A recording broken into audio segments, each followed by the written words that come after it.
Gracias por continuar con nosotros. En Distrito Informativo recibimos con mucha alegría a la ministra de la Mujer, Mayra Jiménez, quien nos honra con su presencia en esta mañana. Buenos días. ¿Cómo están ustedes, equipo? Muy contentas y principalmente por ese proyecto de ley que se sometió ayer, que usted estuvo ahí dando la cara y diciendo que era una deuda que tenía el gobierno con las mujeres. El Estado Dominicano. Sí. Histórica, aclarar. Histórica realmente. Bueno, muchísimas gracias por la oportunidad. Este es un espacio muy poderoso. Donde están las mujeres, mucho poder, ¿no? Mujeres jóvenes, dueñas del presente y del futuro, ¿no? Así es. Entonces muy contenta de estar aquí y de poder saludar a quienes le siguen cada mañana en este Distrito Informativo. Pues sí, de verdad muy contenta el día de hoy porque efectivamente el día de ayer se sometió ante el Congreso Nacional, ante la Cámara de Senadores, ¿no? Fueron 4 iniciativas legislativas, pero 2 de ellas tienen que ver con la ampliación del marco jurídico de los derechos humanos de las mujeres. Una ley integral de violencia, que fue una de las primeras iniciativas que tuvimos en el Ministerio de la Mujer, de trabajar ese proyecto de ley conjuntamente con otras instituciones del Estado, el Ministerio Público, la Policía Nacional. Recuerdo que estaba el Ministerio de Salud Pública, CONANI, igualmente el Servicio Nacional de Salud, el Ministerio de Educación. Participaron también organizaciones de la sociedad civil. Fueron muchas horas de trabajo. Hubo momentos en que casi pasamos la noche completa trabajando ese proyecto de ley y el presidente se había comprometido a remitirlo al Congreso. Este es un presidente que cumple, el presidente Luis Abinader. Entonces lo remitió ayer, una ley que viene a llenar un vacío que en el marco normativo tenemos en el país. Ustedes se imaginan que nosotros no tenemos tipificado el feminicidio en algo la está República esperado. Dominicana, ¿no? Y con todos los hechos dolorosos que ocurren. En el marco de esa normativa también estamos proponiendo que se tipifique el feminicidio conexo. Ese que también se produce. Muchas víctimas no son consideradas. Exactamente. Estamos también proponiendo que en lo que tiene que ver con la pena, con la sanción, hayan agravantes que puedan también, valga la redundancia, agravar esa pena. ¿Se aumentaría la pena? 60, ¿verdad? De 30 a 40 años. De 30 a 40 el feminicidio agravado, pero pudiera llegar hasta los 60 años, dependiendo ¿En qué calidad? del agravante que puedan ocurrir. Es decir, que tantos casos que de alguna manera van a quedar en la impunidad, porque miren, quitarle la vida a una persona es algo que nunca debe ocurrir, es algo sumamente doloroso, pero tampoco es justo que cuando le quite la vida a 2 o a 3 pague la misma pena. Igual. Ahí viene el agravante que hasta puede llegar a 60 años. Pudiera llegar hasta 60 años cuando hay caso de violación, cuando el hecho... Y no hay precedente en República Dominicana de algo cuando así. el hecho se produce en la presencia de niños y niñas, cuando hay una persona con discapacidad envuelta o personas afectadas de más de 65 años. O sea, hay una serie de medidas. En esa iniciativa legislativa también estamos proponiendo que se tipifique el acoso callejero. Ese que uno está en la calle, que hay un acoso terrible y que no hay cómo. Ustedes vieron recientemente como un actor se pudo evidenciar frente a todo el país que había un acoso a una menor. Sin embargo, es muy difícil porque no tenemos una normativa que lo tipifique. Entonces son casos que quedan en la impunidad y de alguna manera se convierten en un estímulo para que estos hechos sigan ocurriendo. Por lo tanto, es importante, ¿no? Esta iniciativa legislativa se establece todo el sistema de protección y además se establecen políticas de reparación económica. Aunque para esas víctimas, ¿no? De violencia, que muchas veces lo único que reciben es la sanción al victimario. Pero ¿qué pasa con ese niño que queda en la orfandad y esa niña producto de un feminicidio? ¿Qué pasa con esa abuela que en condiciones muchas veces de mucha precariedad económica y con todo lo que implica ese dolor de Los perder asume. una hija, tiene que asumirlo Que sin cargar. nada. Entonces, es una propuesta de ley que viene a dar respuesta a todos esos vacíos que tenemos y que de alguna manera hemos estado ya empezando en esta administración del presidente Luis Abinader a ir cubriendo. Por ejemplo, en lo que tiene que ver con el apoyo económico.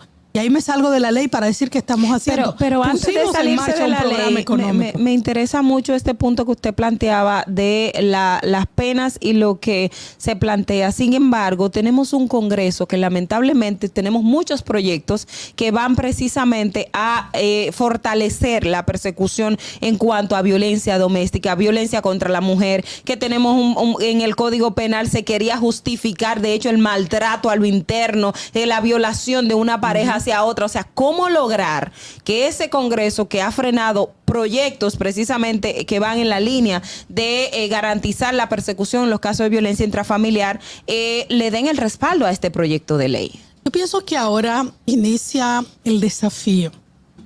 El desafío que no lo tiene solo el Ministerio de la Mujer y la administración del presidente Luis Abinader, porque es una iniciativa legislativa que la está presentando el Poder Ejecutivo. Yo pienso que ahora inicia el desafío de la sociedad dominicana, porque siempre hay que recordar que esto no son temas de las mujeres exclusivamente, que son temas que vienen a garantizar derecho a mujeres, adolescentes y niñas que muchas veces están en condiciones de riesgo, pero que es un problema de la sociedad, o sea, nos afecta fundamentalmente a nosotras, pero toda la sociedad tiene que participar. Y yo creo que sí, y quiero decirlo así, estamos en diciembre, un mes de optimismo. De mucha esperanza, Ajá. de mucha franqueza, donde todas estamos así como también muy, muy emotivos, ¿no? Yo quiero decir que las mujeres la tenemos difícil en el Congreso. Definitivamente. La tenemos difícil en el Congreso. A veces me ha tocado comentar que posiblemente si todos estos temas en los que nosotros necesitamos avanzar como sociedad lo sufrieran los hombres y ya estuvieran resueltos. Mire, volviendo... Y ahí entonces decirle al Congreso que, como lo decíamos ayer, esta es una deuda histórica que tenemos con las mujeres. Modificar también esa ley de trata y tráfico y trata, a lo que Sí. no me he referido, un flagelo tan terrible Que afecta hace principalmente a la tanto mujer. daño, un flagelo que muchos llegan a considerarlo como la nueva esclavitud moderna. Es lo más denigrante por lo que puede pasar un ser humano y más doloroso. Entonces, ¿qué necesitamos? Una normativa que responda a los más altos estándares internacionales para garantizar a las víctimas los derechos que tienen cuando los hechos ocurren. Pero lo más novedoso, y con esto cierro de la ley, de ambos proyectos de ley, es que son proyectos de ley donde se establecen acciones de prevención. Y a mí eso me parece clave, porque yo no quisiera que tener que atender un solo caso porque no ocurrió, porque nadie fue dañado, porque nadie fue vejado, que ninguna mujer tenga que pasar por una situación como esa. Entonces, ese sistema de protección que incluye las acciones de prevención son fundamentales para que cambiemos un flagelo que es estructural, que es multidimensional y sobre todo que está asociado a dos cosas difíciles de cambiar: el machismo y la cultura. Uno de los trabajos inmediatos que comenzaron a realizar ustedes cuando llegaron a la gestión del Ministerio de la Mujer fue la creación de otras casas de acogidas. Teníamos pocas, se amplió la gran cantidad de casas para poder tener y salvaguardar la vida de estas mujeres violentadas. Pero hubo críticas de que decían que estas mujeres iban a ser encerradas y sin embargo teníamos los hombres sueltos, que son los señalamientos que en muchas ocasiones hacen a raíz de que la mujer sea cuidada en las casas de acogida, porque obviamente son apartadas, se llevan con los hijos y muchas quieren salir por esa misma situación, por los alejadas que están de su familia. Esta ley, ¿cómo cambiaría o qué traería consigo en ese aspecto del cuidado de la mujer que ya denuncia, del cuidado de la mujer que ya es visible para la justicia? Mira, quizás explicar muy breve en qué consiste el servicio de casa de acogida. es una ley que ya va para 20 años. Lo primero, cuando nosotros llegamos tenía unos 17 años. La ley que instituye el servicio de casa de acogida. La ley manda a que al menos haya una casa de acogida o refugio, así se llama, en cada provincia del país. Habla de al menos una, no solo una, pero mínimo una. La ley tenía 17 años y nosotros encontramos 3. Una era una casa de emergencia para llevar los casos de emergencia hasta tanto haya un procedimiento que instituya si debe ir o no. Y las otras 2 estaban, una en el este del país y la otra en la zona norte. ¿Qué hicimos nosotros? Bueno, vamos a ampliar este servicio. ¿Por qué? Porque se trata de poder garantizar la vida de las mujeres y su entorno familiar que esté en riesgo. De riesgo inminente de un agresor que o la ha agredido o la está agrediendo, ella lo denuncia, pero ustedes saben lo que pasa, ellos desaparecen, esconden, pareciera que se meten debajo de una piedra porque hay algunos que cuesta conseguirlo, pero es el momento en el que ellas están en un riesgo más alto. Y muchas dicen, yo no lo puedo denunciar, porque si yo lo denuncio, él me va a matar. O sea, en lo que media ese proceso en la justicia de poder detener a ese agresor, ella tiene que poner una denuncia, hay una orden de arresto, hay un procedimiento que la mujer esté en muy alto riesgo. Entonces, es para eso ese servicio, para asegurar que ella no esté en riesgo. Yo quiero decir que es un servicio integral, que es un servicio cálido. Muchas mujeres que van al servicio de acogida están en crisis, ¿no? Porque como tenemos la línea de emergencia también, vaya a la promoción, Asterisco 212, que funciona a las 24 horas, los 365 días del año. Ellas llaman a la línea de emergencia muchas veces cuando están siendo agredidas. Vamos en su rescate. El señor desaparece, el agresor desaparece. Y a ella hay que protegerla. No podemos dejarla ahí para que él venga y termine con su vida. Entonces, de eso se trata el servicio de casa de acogida. Pero en la casa de acogida tienen asistencia psicológica, porque es un flagelo difícil de sobrellevar. Tienen el servicio de asistencia legal para acompañarlo en su procedimiento.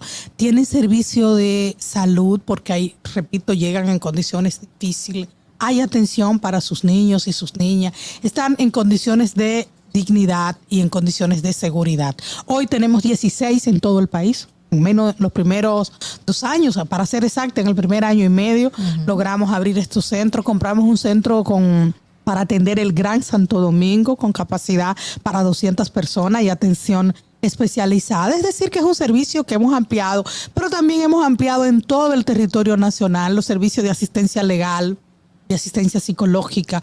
Pasamos de tener unas 33 psicólogas en todo el país, hoy son más de 130 que están dando servicio diario para atender los casos de violencia de género e intrafamiliar. Lo mismo pasa con el servicio de asistencia legal y con el proceso de educación y sensibilización que estamos desarrollando. Es decir, los servicios lo hemos ampliado, hay que mejorarlo, estamos trabajando con un plan integral y nos falta esa otra parte, la parte normativa, la ley que esperamos que las diputadas, los diputados y los senadores asuman que las mujeres necesitamos avanzar en términos de la protección de nuestros derechos. Ministra, una de las tasas de embarazo de adolescentes más altas de Latinoamérica la tiene República Dominicana. Hay un tema de educación sexual en las escuelas, hay un tema también de la misma falta de educación en los barrios y demás, a veces es cíclico. La mamá de una muchacha de 14 años que tiene un bebé, cuando viene a ver no llega ni a 30. Entonces, todo este tipo de cosas, pues lamentablemente lleva a el tema de la violencia, o sea, es como un círculo vicioso. ¿Hay algún tipo de políticas preventivas para estos casos de parte del Ministerio de la Mujer? Y si necesita la institución más recursos para prevenir los feminicidios y estos casos, además. Mira, los embarazos en adolescentes y las uniones tempranas es una cosa terrible en cualquier sociedad. Y efectivamente, cuando nosotros llegamos al gobierno, revisar las estadísticas y darnos cuenta que encabezábamos la lista en América Latina es un cuadro desolador. Porque estamos hablando de niñas que deberían estar en las aulas, que deberían estar en hogares seguros y libres de violencia. Yo he tenido que conocer casos de niña de 9 años embarazada, Wow. de 10 años embarazada, que tú te le acercas y la abrazas y eso parte el alma. Que recuerdo una en Jarabacoa que tú no encuentras qué decirle y le digo, ¿qué quieres que te traiga? Y me dice, tráeme un peluche. Era como, Oh, Dios mío. era como, devuélveme mi niñez. Eso es lo que está pasando en la sociedad dominicana. Y yo tengo que decirlo con estas palabras, porque ¿cómo es posible que todavía hoy, aquí en día, tú tengas sectores que se oponen a que las niñas y los niños, las y los adolescentes reciban formación en educación sexual? El ministerio acaba de revocar una Impresionante. resolución que buscaba precisamente abordar este tema Pero en las escuelas. Cuando tú una resolución que nunca se puso en vigencia, Ujú. que es absolutamente necesaria, yo quiero decirla, a mí este es un tema muy duro, de verdad, pero una realidad tan cruda como que la mayoría, que esas niñas que están en los barrios pobres de este país, que están en Jimaní, que están en Pedernales, que están en Asua, que están en El Ceibo, que están en la provincia Espaillat, o que están aquí en Santo Domingo Norte, en Santo Domingo Este, en el Distrito Nacional. Esas niñas, que por cierto estamos hablando generalmente de las pobres del país, que no puedan tener acceso a una educación integral que las prepare para no tener que pasar por eso. O sea, ¿cómo es posible que todavía nosotros estemos en esos niveles de atraso? Pero ¿qué nos Ninguna falta? sociedad del mundo, Ujú. ninguna sociedad del mundo ha resuelto estos problemas sin educación. Sin educación. Y eso hay que decirlo y hay que insistir. Miren, ustedes son mujeres jóvenes que están frente a los medios de comunicación, que llegan todos los días a muchos hogares, a miles y miles de personas que las están escuchando. Y hay que insistir. A mí me dicen a veces, es que a mi hija le educo yo. Oye. Y yo le digo, y me alegra muchísimo que tú tengas la formación para poder educar a tu hija, a tu hijo. Pero esa no es la realidad de la mayoría de los hogares. Exacto. Y entonces el Estado tiene que jugar su rol. Y aquí hay muchos sectores. Pero si con tenemos mucho educación que tiene que jugar con el rol, mucho no lo poder hace. ¿Qué mediático, hacemos? con mucho poder mediático, que terminan decidiendo la agenda y la vida de niñas y adolescentes. Y eso de verdad, eso hay que cambiarlo. Yo lo digo con la responsabilidad que me caracteriza. Es una falta de responsabilidad que hoy en día haya quienes se oponen a que las niñas y los niños reciban la formación que merecen. Y empiezan con todo un discurso absurdo, que si hay ideología de género. Yo no conozco de ideología de género, yo conozco de perspectiva de género. Pero Perspectiva entonces- de género, esa perspectiva de género que dice que yo, por ser mujer, puedo perder la vida. Porque yo inicié una relación con una persona para ser feliz. Porque eso es lo que uno busca. Pero el gobierno con entonces estaría siendo cobarde, porque si la Exacto. retiraron desde el ministerio, que es una institución del Estado, estaría Que le siendo compete hacer cobarde, eso. porque a veces hay que tomar decisiones impopulares. Y tenemos grandes autoridades que tienen grandes puestos, que son los que están opuestos a este tipo de educación que vendría a cambiar. Obviamente es un trabajo interinstitucional, muchas instituciones tienen que ver con esto, pero si tenemos a la principal cabeza en contra, ¿cómo hacemos para cambiar? Entonces no hay coherencia también en la línea del gobierno en ese aspecto. O sea, unos están a favor y otros están en contra. Yo no creo que en este gobierno haya nadie que esté en contra de que las niñas y los niños reciban formación integral. De hecho, en la política que se ha elaborado de prevención de embarazo en adolescentes y uniones tempranas, hay un capítulo para formación que yo sé que está en construcción. Y no creo que nadie pueda estar en contra porque eso forma parte del programa de gobierno del presidente Luis Abinader. Pero el ministerio, ¿por qué lo retiraron? A disposición. 2024. Entonces, yo quiero decirle que me enteré al día de ayer en la tarde, tal Sí. y como se enteraron todas ustedes. A mí es un tema que tengo que verlo hoy en términos del contexto de hacia dónde, en qué contexto se produce. No tengo todavía la versión oficial del ministro, pero de lo que estoy hablando concretamente aquí trasciende incluso a esa ordenanza, porque yo Claro. estoy hablando de que en las escuelas las niñas y los niños, desde que inician su formación hasta que la terminan, es decir, durante todo el ciclo de formación, tienen el derecho, yo no puedo usar otra palabra, tienen el derecho a recibir una educación integral que incluye educación en salud sexual y reproductiva. De eso hablamos en educación. ¿Para qué? Para que aprendan a cuidarse. Lo que está demostrado es que en los países donde las niñas y los niños reciben educación sexual en las escuelas, prolongan el inicio de su De la vida relación sexual. sexual, no la tienen a temprana edad porque aprenden a cuidarse, aprenden, no se producen las estadísticas que tenemos nosotros de embarazo en adolescentes. Infecciones de transmisión sexual se reducen porque al máximo. aprenden a cuidarse, se les enseña también a que deben prolongar lo más posible el inicio de su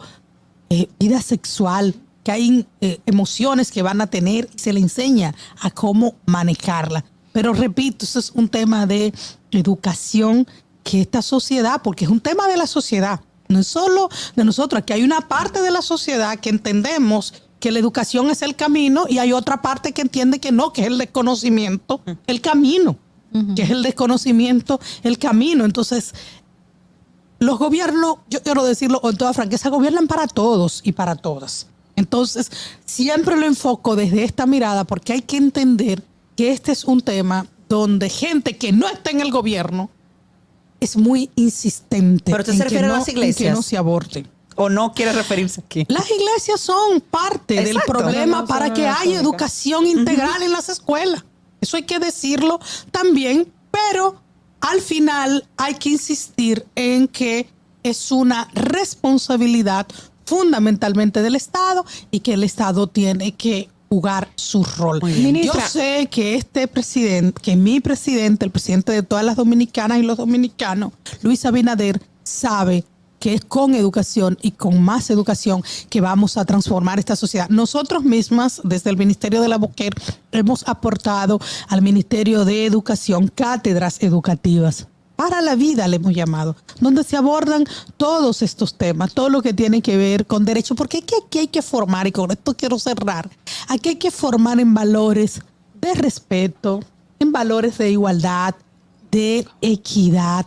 Aquí hay Con que todo. construir desde la formación una cultura de paz que nos permita como sociedad vivir de manera civilizada. Ese es el gran desafío que tenemos como sociedad. Ministra, hay otro desafío también, y ya casi ya el tiempo se nos va, pero a ver un poquito, aprovecharlo, con el caso de mujeres que aún denunciando el tema de violencia intrafamiliar, poniendo querellas en la fiscalía, terminan muertas teniendo procedimientos, incluso impedimentos, órdenes de alejamiento de sus agresores. O sea, ¿qué vamos a hacer con este tema? O sea, ¿qué está pasando? Porque al final mujeres denuncian y también están siendo asesinadas. Son las menos. Yo quiero primero anotar esto. Son las menos. Estamos hablando, según los datos de la Procuraduría General de la República, de alrededor del 12%. Ahora bien, no debe pasar. Exacto. Y ahí hay que reconocer que los fallos que se tienen en el sistema de atención integralmente, estoy hablando, tienen que corregirse. Nada justifica que después de haber presentado una denuncia, el sistema falle.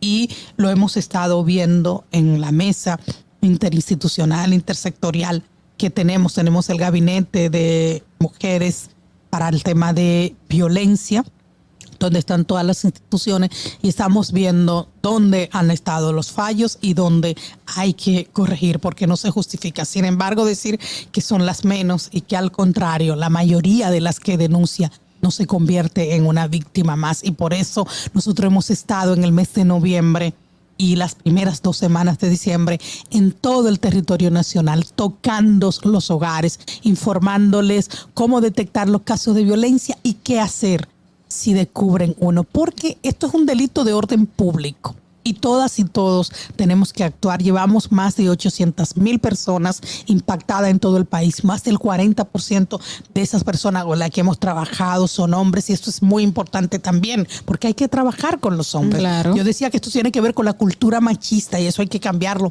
Hay que trabajar también con los agresores, porque no se trata de una problemática que nosotras las mujeres podemos enfrentarla solo. Pero las mujeres tenemos otros problemas también que lo trabajamos desde el Ministerio de la Mujer. La violencia política está ahí, la violencia patrimonial está ahí, la necesidad de transversalizar el enfoque de género. No la ideología, como alguien se ha inventado para generar más distorsión. No, el enfoque de género en las políticas públicas que se están implementando. Y en ese sentido hay que decir también que hay avances importantes, por ejemplo, de todas las facilidades que ha dado el Estado para la recuperación económica, para abrir empresas que cerraron por la pandemia, el 68% ha ido a las mujeres. Y eso es importantísimo porque hay que cambiar los indicadores de pobreza que tienen rostro femenino. Y eso solamente es posible con políticas deliberadas para favorecer a las mujeres. De los títulos de propiedad que está entregando el presidente Abinader en todo el país, la mayoría lo están recibiendo las mujeres. En los planes de construcción de vivienda pusimos en marcha el bono mujer que lo entrega el Ministerio de la Mujer, que cubre entre el 8 y el 12% del costo de la vivienda para poder asegurar que las madres solteras, las familias que son acogedoras de niñas y niños que quedaron en la orfandad por feminicidio, que si hay una mujer con discapacidad, si hay una mujer que gana bajo salario, pueda accesar a esos planes de vivienda. Para el 2023 proyectamos que se van a entregar alrededor de 12,000 viviendas en todo el país y estamos diciendo no menos del 20%. Hay que asegurar un apoyo adicional a lo que ya da el gobierno para que esas mujeres puedan accesar, porque poca cosa da tanta seguridad a una mujer como tener un techo digno, un techo Así propio es. para ellas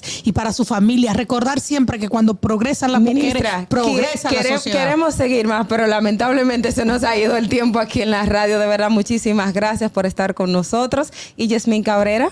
Gracias por esta emotiva entrevista que nos ha dado justo un día después de que se sometiera este proyecto de ley, una ministra comprometida con la mujer, Mayra Jiménez. Así finalizamos Distrito Informativo. Nos vemos mañana a las 7 por La Roca 91.7 FM.